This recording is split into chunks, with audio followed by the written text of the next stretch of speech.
Nosotros tenemos que contarles que un reciente informe del FBI advierte que el gobierno de Nicolás Maduro estaría utilizando al Tren de Aragua, que como ustedes saben es una peligrosa organización criminal, para socavar la seguridad pública en Estados Unidos.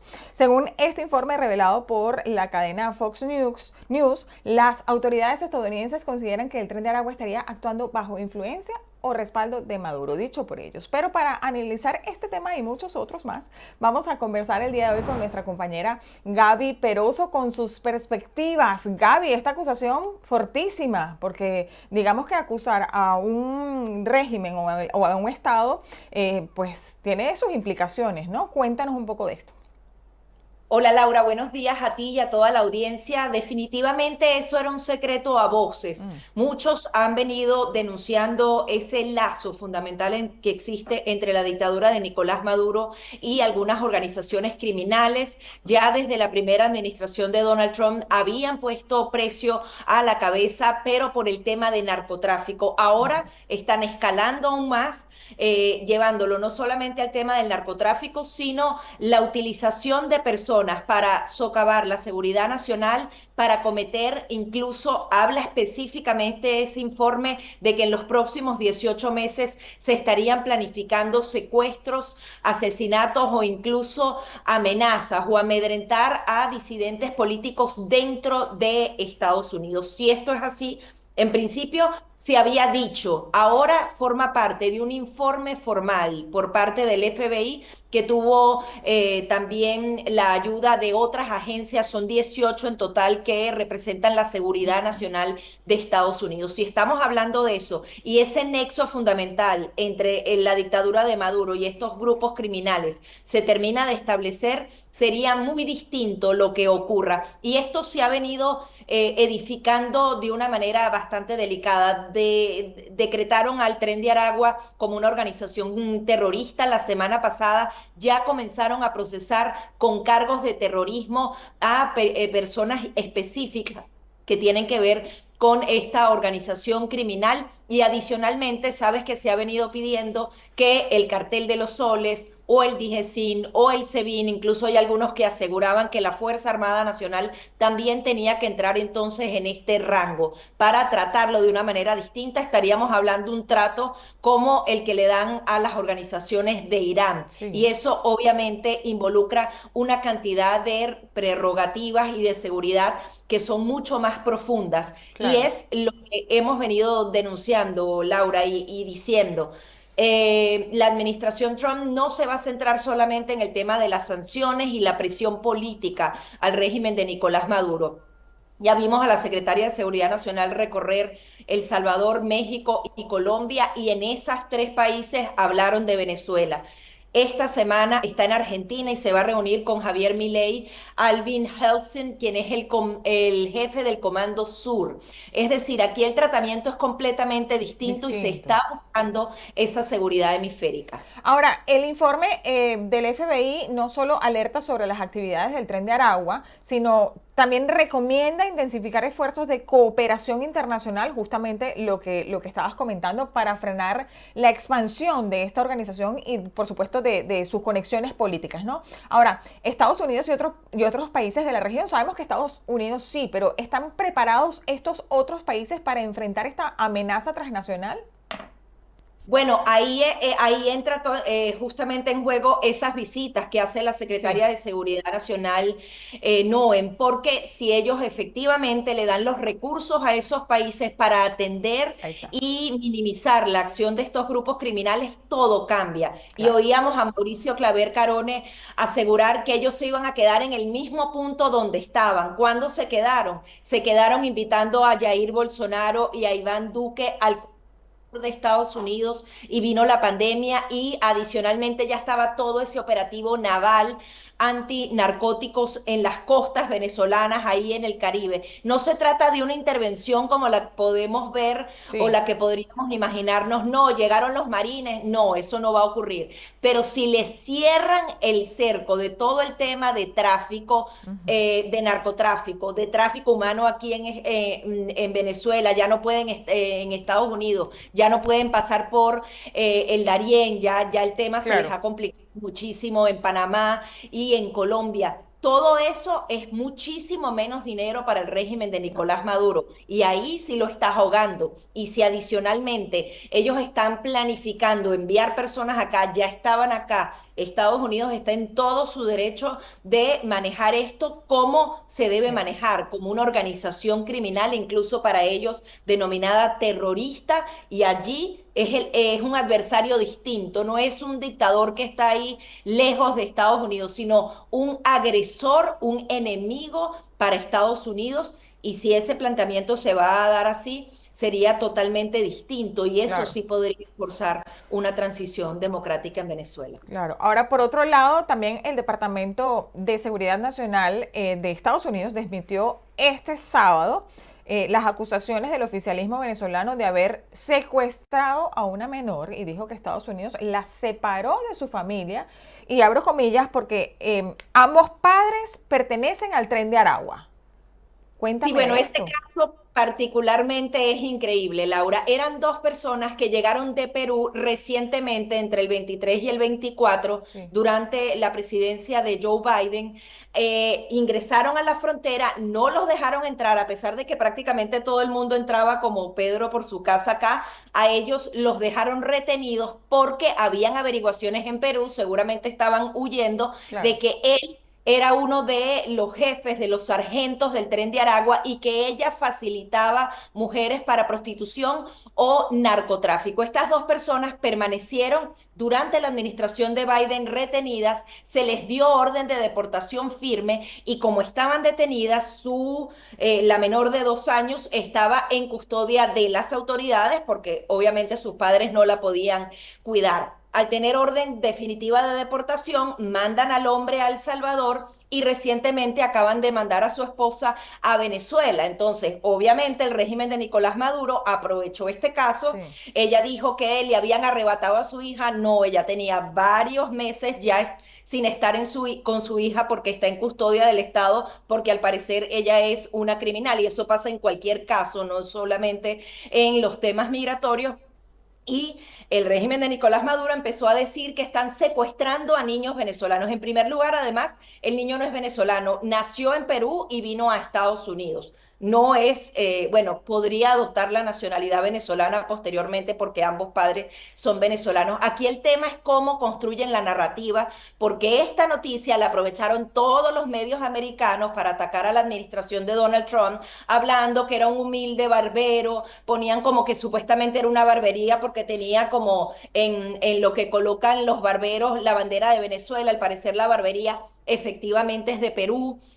Según cuenta Melanio Escobar, que es un periodista venezolano y ha estado siguiendo muy de cerca el caso, se aprovechan esa narrativa para volver a victimizar todo esto. Y el día de ayer rescato unas declaraciones que daba el zar de la frontera, Tom Homan, Sí. porque hay casos como este y otros distintos.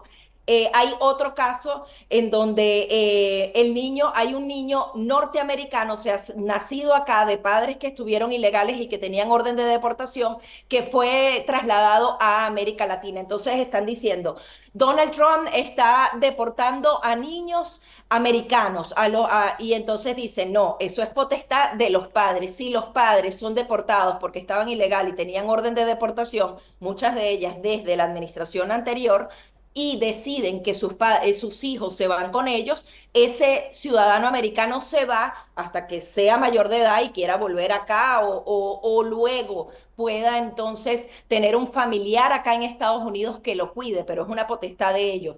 Él aseguraba, en este caso el niño se fue con sus padres.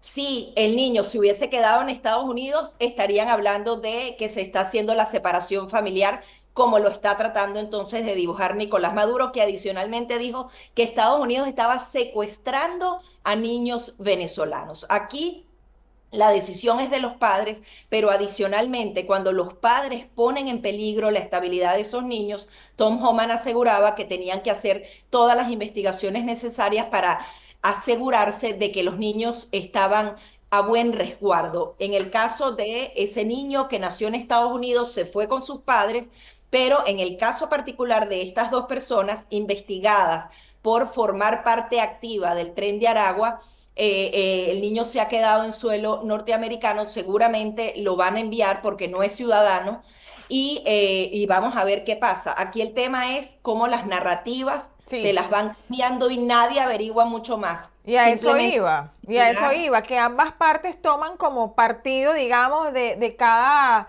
del manejo de las comunicaciones para ponerlo a su favor y aprovechar pues una estrategia política para levantar un poco, ¿no? Pero bueno, vamos a seguir de cerca este caso y ojalá que no pase ningún otro caso más, ¿no? Pero en otros temas, Gaby, porque son muchos los temas que tenemos que tocar contigo porque tenemos poquito tiempo. A ver, el sí. tema judicial de la Cámara de Representantes ha propuesto nuevas medidas que podrían transformar profundamente el acceso al asilo. Hay cambios y los más importantes es que se encuentra la imposición de tarifas obligatorias para solicitar protección y para obtener permisos de trabajo. Estas restricciones que se consideran, según lo que hemos investigado, severas para quienes, por supuesto, tradicionalmente no han recibido apoyo económico en sus trámites. Ahora, este proyecto de ley propone cobrar una tarifa obligatoria de $1,000 para cualquier persona que presente una solicitud de asilo en Estados Unidos. Sí, históricamente todos los Sí, procesos de asilo, justamente por tratarse de una persona que viene sin nada y está siendo perseguida por un país o por un régimen, en este caso podría ser el ejemplo perfecto Cuba, Nicaragua y Venezuela, sí, no se cobraba ningún tipo de fee e correcto. incluso al asilado se le daba ayuda durante, si no me equivoco, 1 o 2 años para que la familia pudiera asentarse. Sin embargo, hay varios proyectos de ley, no sabemos cuál podría entonces definitivamente aprobarse, pero se habla de cobrar ese fee de $1,000, tal y como se cobran otros procedimientos migratorios. Por ejemplo, a veces cuando alguien se casa con un ciudadano americano, tiene un fee de unos $750, son parte del dinero que tienen que pagar por justamente todo ese servicio que hace Estados Unidos. En el caso particular de el asilo político, como te decía, no solamente era gratis completamente, sino que adicionalmente el gobierno americano te ayudaba. Sin embargo, son tantos los casos que ellos están evaluando poder entonces cobrar un fee porque eso se Claro. traduce en miles de millones de dólares. Hasta ahora ha sido una propuesta que se ha dado a rango medio, por así decirlo, y sabemos que todo lo que tiene que ver con migración y todas sus aristas normalmente no llega a mucho. Hay que ver si efectivamente la administración de Donald Trump quiere cobrar esos fees. Adicionalmente hablan allí del parol, pero el parol prácticamente estaría desactivado. Creo que Sí, solamente se utilizaría en casos médicos específicos y también hablan del TPS y también acortar el tiempo del permiso de sí, trabajo, que sería un sinsentido porque no es nada práctico, más bien lo han alargado para no tener que estar claro. sometiendo al funcionario y a la persona una y otra vez al trámite. Aquí lo colocan como para que sea mucho más caro obtener ese permiso de trabajo. Sin Sí. embargo, la persona que está acá va a sacar el dinero de donde no esté. O sea, esto no frenaría que la persona pidiera TPS. Sin embargo, no van a haber nuevos TPS por Claro, ahora. Y bueno, y además esto ahora está sometido a un litigio. Hay que ver qué va a pasar. En claro. definitiva, la administración Trump está con un tema de números en donde Sí, todo le cueste lo mínimo y vamos a ver entonces qué pasa. Yo no lo creo porque ahorita el Congreso tiene el tema del presupuesto, el tema sí, de la reforma impositiva de Trump y tantas otras cosas que yo creo que van a estar absortos en eso en los claro. próximos 3 meses. Ya luego viene verano, ahí se toman un receso Sí, se importante. relajan un poco. Gaby, pero bueno, todo esto lo vamos igual a conversar mañana, ustedes saben, en los miércoles de inmigración. Pero dicho esto, Gaby, hoy se cumplen 100 días del mandato del presidente Donald Trump. Haznos brevemente, 1 minuto y medio, 2 minutos, un balance de su gestión en estos 100 días.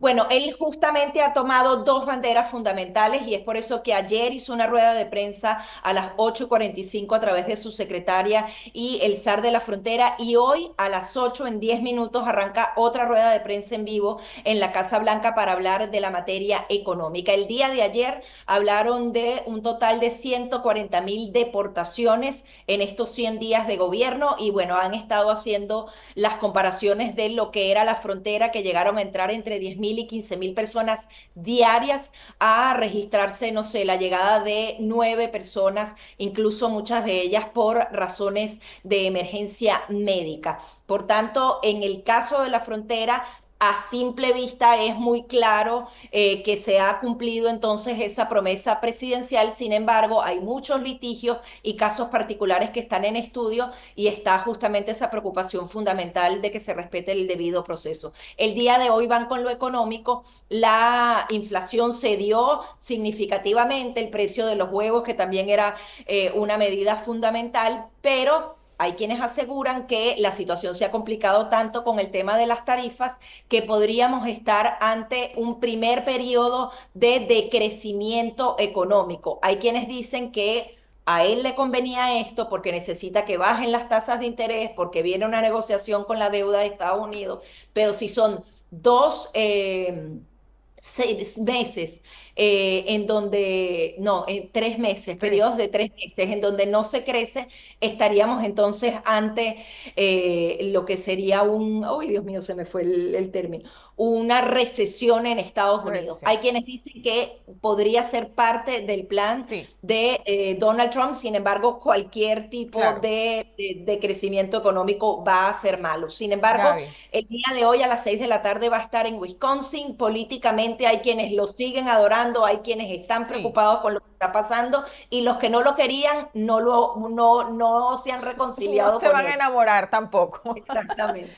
esperemos que sí y que tenga, por supuesto, un mandato que sea para todos los americanos y, por supuesto, también para los migrantes que estamos aquí legalmente. Gaby, muchísimas gracias por supuesto, tu análisis, tus perspectivas y, como siempre, tu compromiso con la información. Esperamos tenerte aquí la próxima semana. Así será. Gracias, Laura, y Un gracias a todos. abrazo. Nos vemos pronto.